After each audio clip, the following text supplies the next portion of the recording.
To anyone listening, this is Site Echo. We've been overrun. Coordinates 39.7. I was a radio technician stationed at Outpost 17, middle of nowhere. No cell towers, no Wi-Fi, just silence and the hum of static. The war hadn't reached us.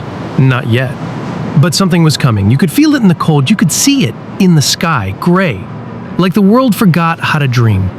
My job was simple. Maintain the comms. Keep the generators alive. Make sure if someone screamed for help, they'd be heard.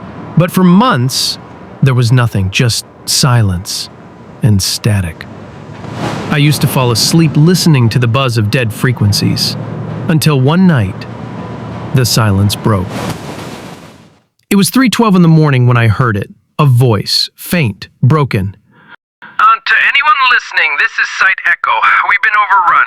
Coordinates 39.762, please. Then, silence again. I replayed it at least 20 times. That name, Site Echo, I remembered it.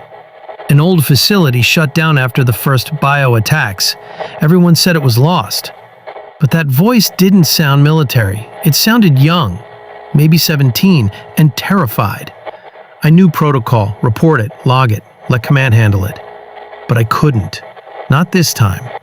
I packed a small bag, revolver, flashlight, portable radio, a single flare, and a photo of my sister. She'd gone missing 2 months earlier. Her convoy disappeared near Site Echo. I left a note. Told no one. Walked 36 kilometers through forests, broken highways, cities swallowed by ash. No people, no animals. Just crows watching. By the third night, I reached the edge of the ruins. Site Echo was barely standing. Buildings collapsed like skeletons.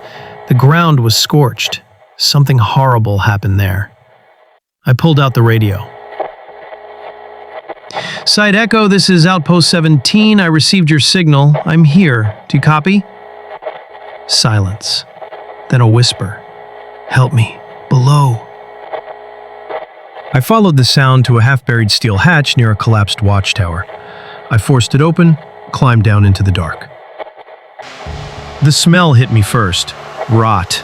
Burnt metal. Blood. I found the comms room. Wires torn, walls blackened from fire. And then I saw her, lying beside the radio console, thin, pale, eyes half open.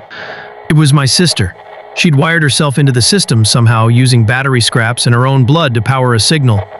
She looked up at me, barely breathing, and smiled. "You heard me," she whispered. Then her eyes closed.